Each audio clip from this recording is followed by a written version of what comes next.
Hello and welcome back guys. Today we'll be diving into the sci-fi action titled Men in Black International. Without further ado, make sure to sit back and relax, because I promise you this is going to be an epic one. The movie kicks off in Paris, 2016, where both Agent H and Agent T arrive at the Eiffel Tower. Once inside, their weapons are at the ready until they see a man attempting to propose. H tells the couple that there was a breach in Portal 2, and some vile creatures are soon to come. After using the neuralizer on them, the portal erupts and kicks H to the elevator. After getting back up, they go for round 2 and approach a massive door. Opening the door, the two fire at will until we are taken back to Brooklyn 20 years earlier. Here, we are introduced to Molly. While her parents downstairs hear a noise, the father goes to check it out, only for him to come running back, saying he saw a creature. The MIB quickly arrive and explain they saw a very dangerous unlicensed alien. However, it seems to have made its way to Molly's room and freaks her out. The creature is just as scared, though. Molly then hears the neuralizer go off and decides she needs to hide the creature. After telling the creature her name, he repeats it back to her before taking off. Many years later, at the FBI branch in New York, Molly has an extraordinary resume but missed the division she wants to work in. She mentions her division isn't on the form, but the bosses have no clue what she's talking about. She ends up working a telecommunication job until one of her outer space readings detects an anomalous object. Immediately leaving and going to her apartment, she seems to have hacked a NASA employee's account to determine exactly where the ship's trajectory is heading and makes a move. Once there, she looks around to find absolutely nothing until birds start bugging out in real time. Molly then places her hand through the fence and realizes it's all fake. She suddenly sees a spaceship and an alien being detained. Rushing away and swapping into a suit to follow the men in black, she eventually arrives at headquarters. Making some fake alien conversation to the new guard, he calls in a code black. Within seconds, the base goes into lockdown and Molly is taken into interrogation. Agent O tells the agents to neuralize her and stops once Molly says that she knows what it is, as she has seen it before. She confesses that she's been searching for them for 20 years, and Agent O goes inside the room to hear the intruder asking to be recruited. After making a story about discovering the secrets of the universe, Agent O puts Molly through some training and decides to accept her into MIB. After formally being named Agent M, the scene cuts to Agent H acting as if he is interested in moving some sort of liquid. However, the alien there attacks Agent H, which seems like an easy job until he kills each one of them. He then trains his gun at the boss and wants his supplier's network and everything until he is bitten by a lethal creature. The aliens flash the antidote to him, but the male alien is then bitten as well. H pleads with the woman that if she saves him, she'll get anything she wants. Agent M then boards a train with a clear dissociation with reality. With both aliens and MIB agents on board, the spacecraft goes flying around the world and arrives in London. Still tripping out at the number of aliens in her presence, she continues to the terminal and realizes that Elon Musk is not from Earth before Agent T makes his presence known. After causing a scene just as Agent J and K had done, she receives a very special gift from T. At Mirage, a man cleans the floor of a hall when the lights completely go out. Going to check the fuse, some very weird aliens appear from behind him. They eventually get close enough to drain the man's body and dump it. Once they shapeshift into lookalikes, they make their way to a shop and tell the man they need to see the queen. Escorted to the back, they ask for someone to die and present a photo, only for the queen to reject them as they have a treaty with the 𝐏𝐫𝐵ian. Until they eventually agree from fear of losing their lives. Elsewhere, Agent H arrives at headquarters in London, where Molly sees the history of aliens and the Great Mig.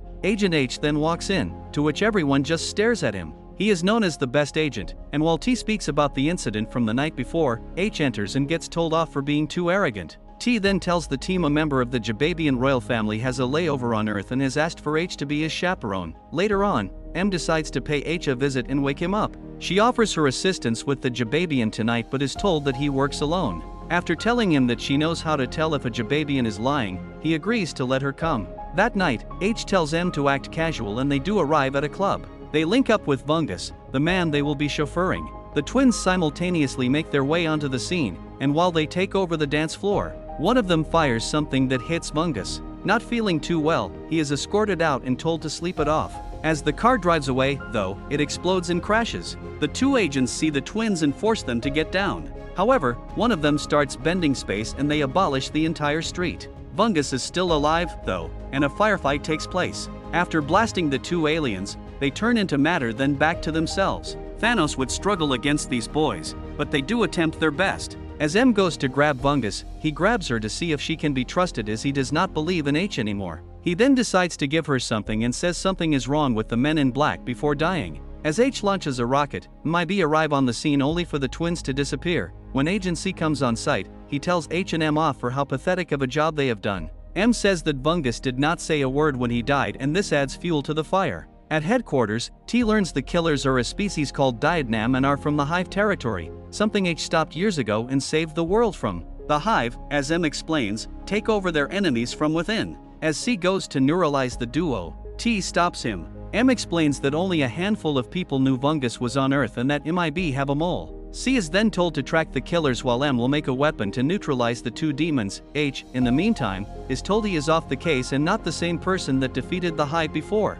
In weapons development, H pretty much lies and says he is running point on the operation and wants M beside him. As they head off, H realizes he didn't have his good old sniff for the day and switches it up.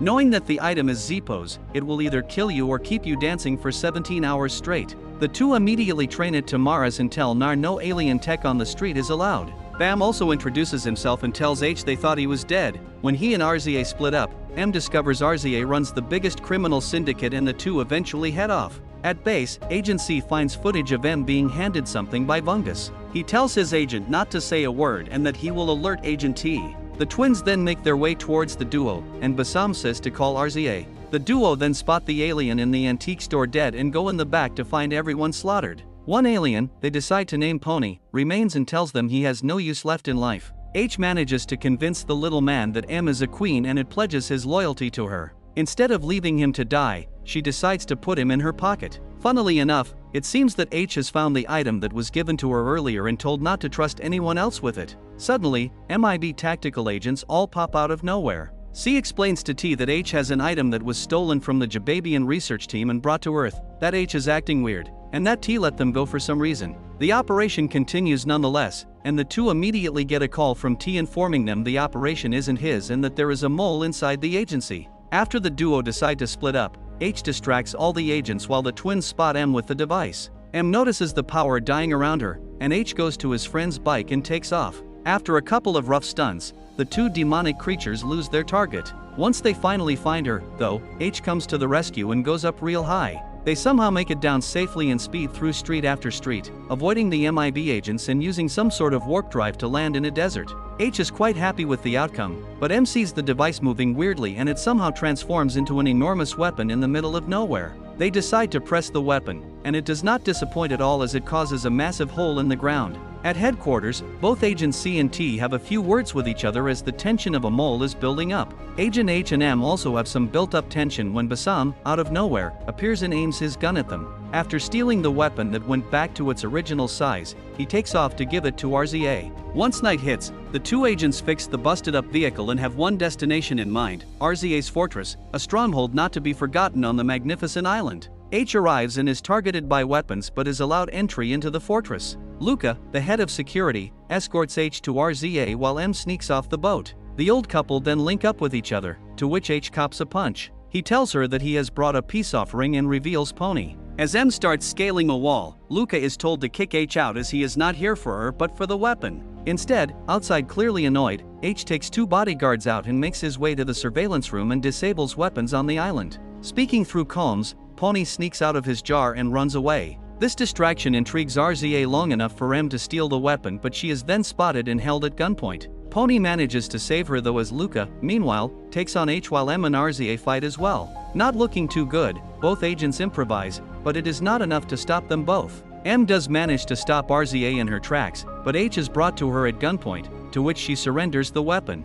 As Luca goes to kill H and then M remembers that Luca is the little creature she saved as a child. Luca puts H down and says the name Molly. Funnily enough, he turns his gun at 𝐴𝐫𝐸 and demands her to hand over the box, which she does. Once the duo leave, H says it's only fair that she knows his true name, which is Henry. Simultaneously, the ground beneath the two collapses and the twins appear. They demand the weapon for the Hive, but the duo refuse to give it up and train it on them instead. They don't have to use it though when the 𝐏𝐵 use a new weapon to subdue and kill the twins. T then approaches them and congratulates them for a job well done. After taking the weapon off M, he tells them it's time to go home, to which they are met with a standing ovation. After alerting the 𝐏𝐵ian to their stolen weapon, T tells M to enjoy the moment while it lasts. She cannot help but feel that something is very wrong and she tells H of her suspicions. H also senses something is amiss and discovers the case deleted. M realizes that the gift she was given upon entry into the MIB had a tracker inside it. Things get worse when they discover the weapon missing on their way out of headquarters. Agent C rushes up to them and says that T was covering up his tracks the whole time. H tells him that if things go south, to say that he himself was the mole so the agency doesn't destroy itself. After grabbing a brand new spanker, the two make their way on the street and activate the car's ability to fly. Agent C alerts them that a portal from Sector C has been activated and the Hive is coming. H is very perplexed as both he and T had saved the world from the Hive. A story that M is finding hard to believe, just as the duo arrive at the Eiffel Tower. M questions how H defeated the Hive and he says the same response, that he used nothing but his wits. He quickly realizes that he did not defeat the Hive and was neuralized instead. The two then come face to face with T, who has been taken over by the Hive. Once the portal is opened, H tries convincing T to stop, but he walks up to him and says he was always like a son to him. After turning into a disgusting demonic filth and whacking both agents away from him, it approaches the portal and is tackled by H, who makes him drop his weapon. It, however, fends off both agents once again, recovers its device, and walks to its queen, only for H to call on T as it holds him. H mentions T was like a father to him and the creature smacks him into the portal, heading towards the Hive and her death. Pony comes flying in and takes a note out of Batman's grappling gun to grab onto him and hooks himself to the other side. H manages to get to T, who opens his hand for H to throw the device to M. With the Hive connected to T, M activates the gun and obliterates T, the Hive, and the portal they came from, finally saving the world. H is quite upset at losing his dear friend. Once outside, Agent O congratulates the duo and says she sent M to London from the get-go as she knew something was amiss with the agency. After M is off temporary duty and is now a full-time agent, H is placed as probationary head of the London agency. It seems Agent C also wants H to run the agency and M is told to head back to New York. M makes sure to give H one last look before heading off, however, she decides to spend a couple of hours with him and offers to drop him off in London and gives him Pony as her goodbye gift. That's the end. But before you leave, I actually want to know if you think MIB International was a bad movie or did it live up to your standards? Thank you. Don't forget to like and subscribe. See you in the next video.